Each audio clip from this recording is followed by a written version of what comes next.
and welcome back to Hey Miss Kim. I'm Miss Kim. And oh, do you hear that sound?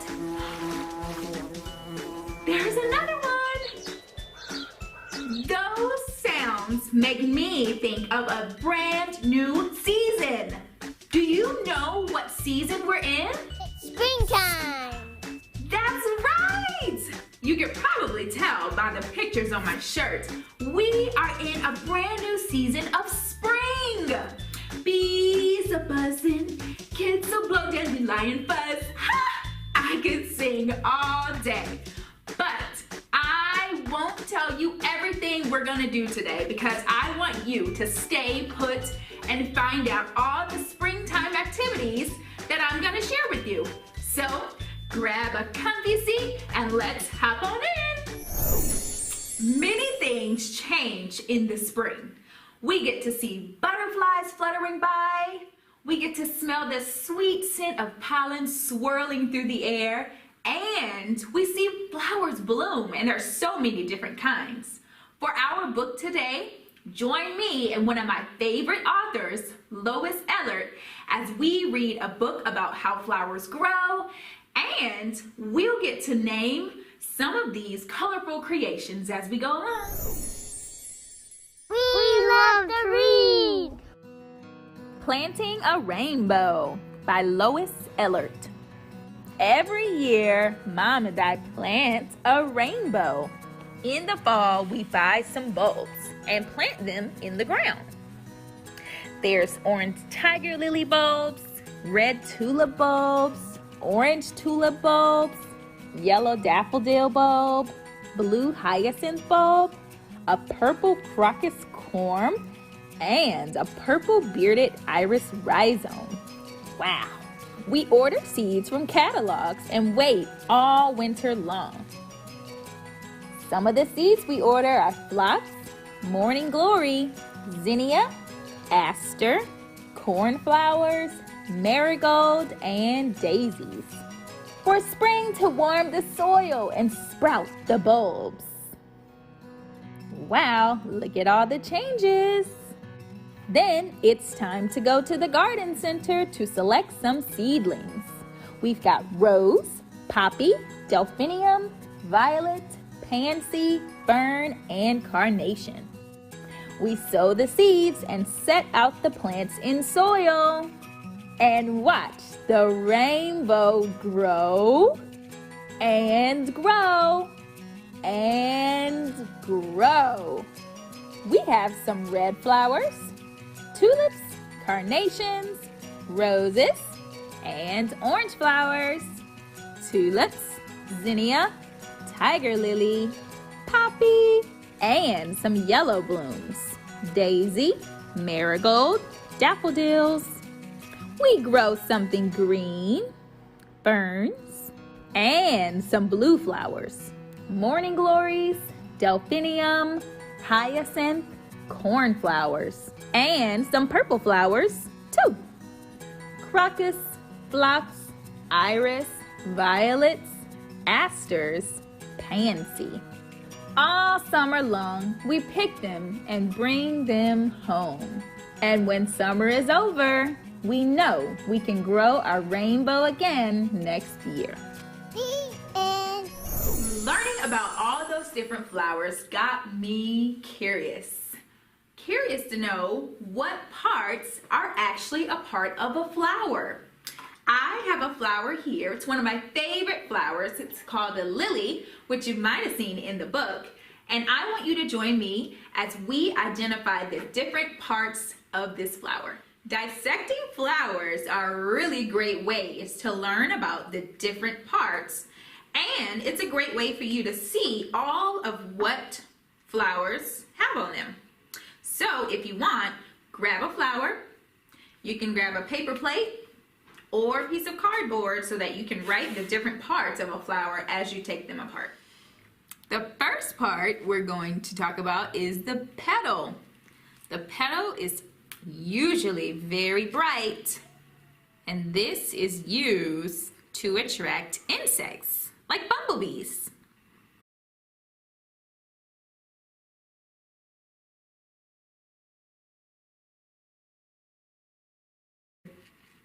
The next part of the flower is the leaf. The leaf uses lots of energy from the sunlight to create oxygen and sugars for the plant to use energy. This is called photosynthesis.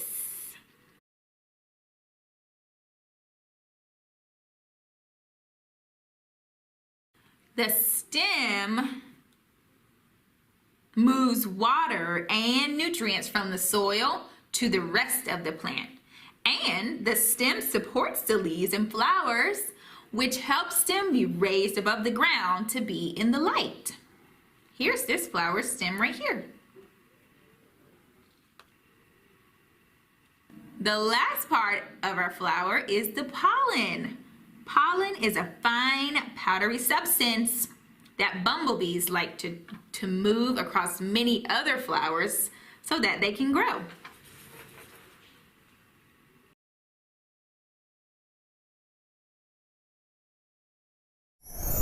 It's time for crafts. Seeing all those colors and different kinds of flowers has me in a drawing mood, and I want you to join me too. So, if you have some paper, something to color with nearby, something that has a circular base, and a marker for you to draw, I want you to follow along to this drawing to create your very own rainbow garden. Let's get started. First, take your circular base and we're gonna draw 3 circles.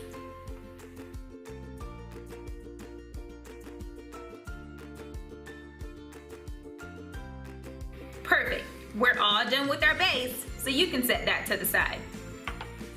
Next, on the inside of your circles, you're gonna draw another circle that looks like this.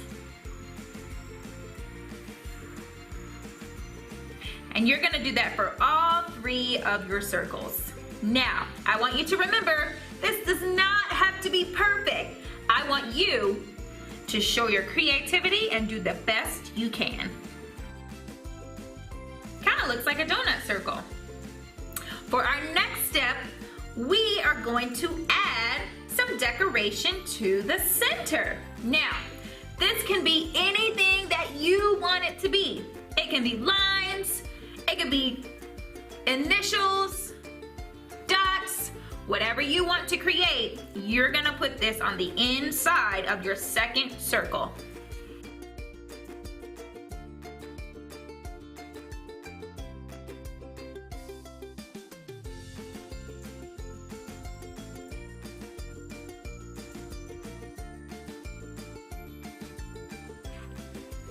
Perfect. Next, you're gonna make a border around your biggest circle. Now, a border is just something that goes around the outside of something. And this can be whatever you choose for it to be too. Whatever you decide, make sure it goes all the way around your circle.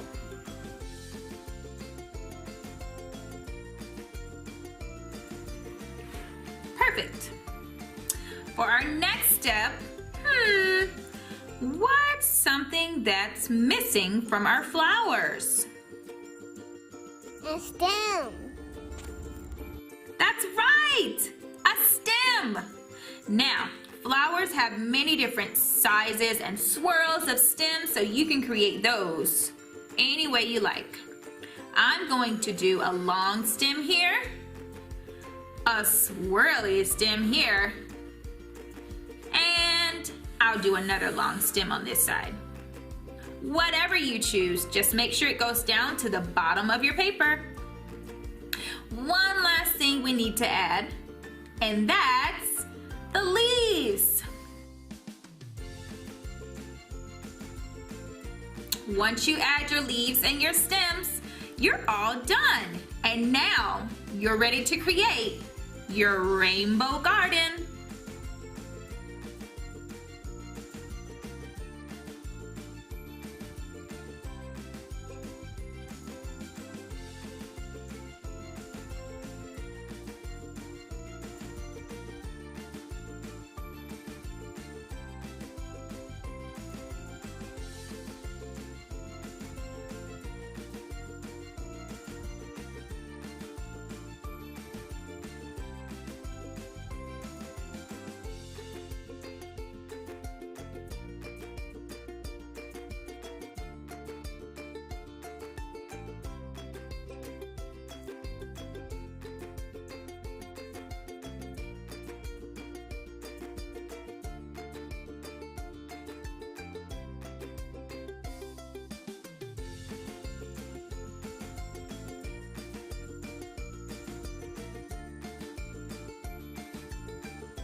we are still in the month of March, which means that it's still Women's History Month.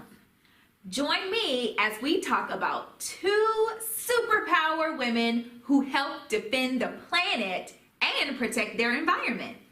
Let's learn about great women in history. Wangari Maathai was the first African woman to win the Nobel Peace Prize after decades of environmental work in her native Kenya country. She launched the Green Belt Movement, which was an NGO that organizes Kenyan women to replant trees, combat deforestation, and create jobs.